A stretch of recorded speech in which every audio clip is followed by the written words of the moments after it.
Hi, everyone, and welcome to the final episode of the Pricing Guys for Season 2. I'm Avy. And I'm Michael. And today, what we wanted to share with you is our 4 key insights or topics that we think are going to be super hot in 2026. So, Michael, want to kick us off? Yeah, so not fully done 2025 yet, but knowing that we're going into the holiday season in 2026 is right around the corner. We talk to a lot of people about what they're seeing. We survey a lot of people, and these are the 4 big things that we see. The first really is what I'm kind of calling the diversification or the move to like more of a hybrid pricing model. So what, and this is, I work a lot in the software side, on the technology side. So what we're seeing a good amount of is people who had, let's say, subscription-based pricing models are now looking at adding on some kind of usage-based component, especially with AI, variable costs. They're trying to add that on. But what's really interesting is we see the reverse happening. People who are in very usage-based models, there's a lot of unpredictability in usage. If you're somewhere that's growing, it's great. But if there's kind of fluctuations, it's very difficult. So we're seeing those people look backwards and say, okay, can we add some kind of fee on top? Can we add some kind of subscription to really level out where our revenue prediction is going to be? And it's not just usage and subscription. There's a lot of ways that you can put together pricing models, but it's really a cohesion and a building of almost like a hybrid framework versus a one only pricing model. Yeah, I like to see it as kind of the customers choose your own adventure. And what we'll see this on the B2B side or more the industrials or manufacturing is, more negotiation, right? I don't necessarily like your pricing structure. Let's put some volume tiers to it as well. Or let's go ahead and put this term in there to, I want to extend the fixed pricing on this, or allowing me to order ahead or for these types of windows. So I think your first trend is bang on. But I think one thing to keep in mind when we see people kind of put these models together, and we talked about it in our last podcast with kind of the movement of the subscription based and how that's kind of evolving. It's really important that it still makes sense, and it makes sense for your customer base, because sometimes we see people try and force something that's not necessarily logical from the customer's eyes. Well, I think the key thing for me is when you talk about that diversification of the pricing model, is it the customer driving it or is it the company driving it? And if it's the customer driving it, your pricing model is probably behind the curve. If it's the company that's going and driving that, you want to make sure you're doing it in a very thoughtful manner. Just to your point, But Harry. And that leads to the second big trend that we're seeing. And we see this across a lot of the industries that we talk about. And the word I use is simplification. What I mean by that is, how do we get our pricing model to be simpler? And that could be internally, from we just need to be able to quote faster. It's too difficult. We have too many inputs. Our business cases are too complicated.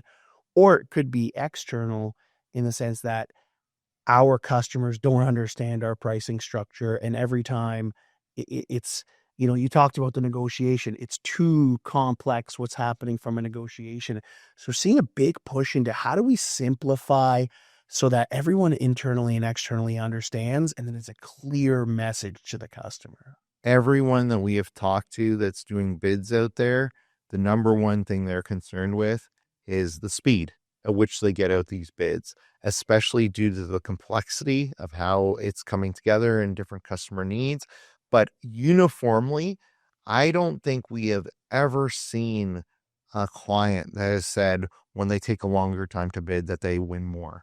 Everyone loses bids the longer they take to quote it. So simplification's huge. Well, I think it's, how do you get to the same answer, the same level of precision? Because when people come and talk to us about this, it's not always about how do I get more price. It's how do I get to the same level of precision but faster.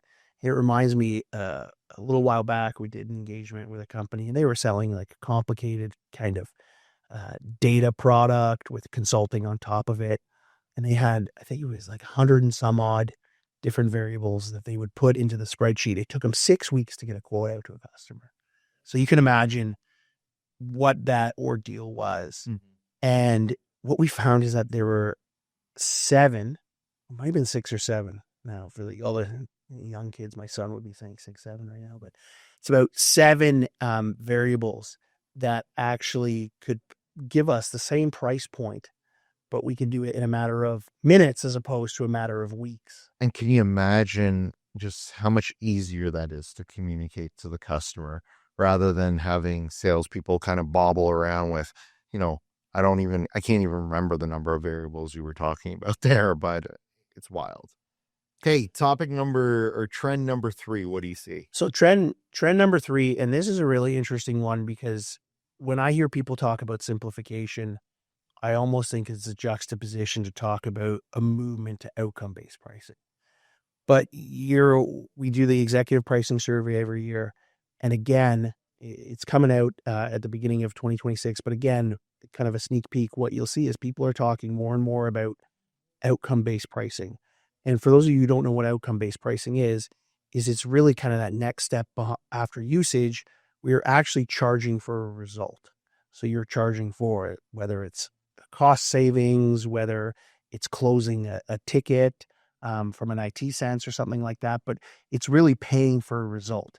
And we're seeing more and more of this. But what's interesting to me is sometimes I find when people move to this, they try and overcomplicate how that result actually comes to fruition. So I think it's really important that even though we're seeing this move to it, there's still that other lens of simplicity that needs to be kept in the back of our minds. I think there's 2 things on why usage base is going to continue to get pushed hard. First, AI and automation. It's making it much easier to track these outcomes and validate these outcomes in real time. So on both ends, both the customer and the company, they can see the same things. It's being done by a third party, totally impartial, great reporting now where you didn't have that in the past, or it was a lot of work. I think the second thing is it's intuitive for purchasing departments, right? That anytime you talk about outcome based pricing, usually there's a business case attached to it. As your customer realizes this outcome, there's some kind of economic value that's being created. So it's very easy to get through purchasing departments to say, hey, if we're creating this value, we're a deal. So I think 100% usage based pricing, it's going to go bigger and there's going to be more of a push for it. Well, hold on, but you're saying usage-based pricing. We're talking about outcome-based pricing. Outcome-based pricing. So I apologize. Two very, very, very, very different things. Outcome-based. It's not about how much you use. It's Yeah, the result is 100%. Just wanted to make sure to clarify for everyone. And last trend. So last trend is interesting because you kind of hit on this note. You talked about the purchasing department. And one of the things that we continue to see that was a trend in 2025 is budgets are being cut. There's more and more cost cutting happening. There's more scrutiny on what's being spent.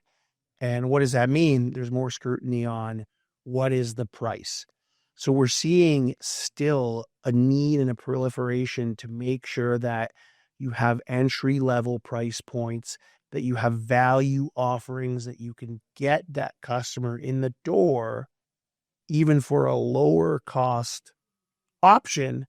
That's becoming really, really, really important to make sure that you have a low cost option. Look, I don't think anyone needs a PhD to know, like, for consumer goods, private label is going to grow next year.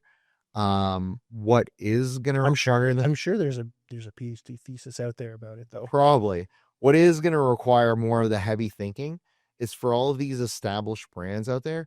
How are we going to compete in that space, right? Is it new packs, new sizes, new brands? Are we going to have channel specific things? Are we going to do it with price points? Are we going to do it with promotions? But 100%, this value push is going to be there because we know budgets are being squeezed, and for consumers as well, right? 100%. No one's having more money to spend out there. But I think it's a really easy thing to think about and see from a consumer lens. You go to, you mentioned you go to the grocery store, private label is going to continue to grow, branded is going to continue to struggle. We've seen some of the numbers in the beer category, for example. Value beer continues to kind of go up.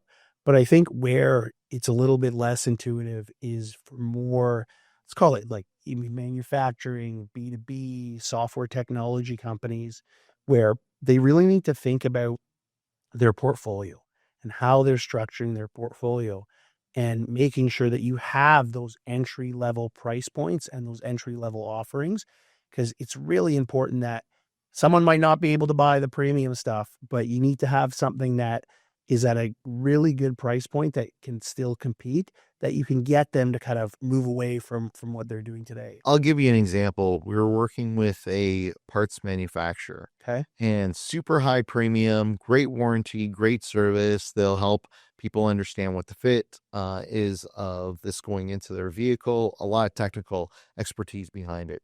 They were Comes and into a price, right? super premium, super premium. Now they were seeing some competitive stuff come in from offshore. It's selling about 60% versus their cost. Versus their cost or their price? Versus their price. I apologize. Yeah. And what they were seeing is a fair amount of cannibalization of their loss of sales. Now, where we got towards is they're coming with a new brand to go and compete with that stuff, but it is very much a different brand than their existing offering. I mean, you're getting corrugate packaging, you're getting no warranty support, you're getting a different website that you can go and thumb through, like kind of bare bones to go and fight that fight. But to make sure that one, they can stop the bleed, and for those customers that need that product, it's there.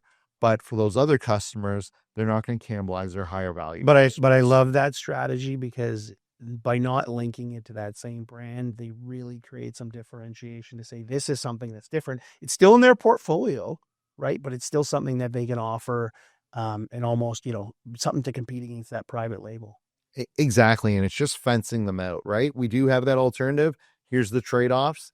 You can make a decision, consumer, if you want to go that way or not. It's really interesting you mentioned that, because I think one of the things that we're seeing a lot on the technology side is the emergence of AI.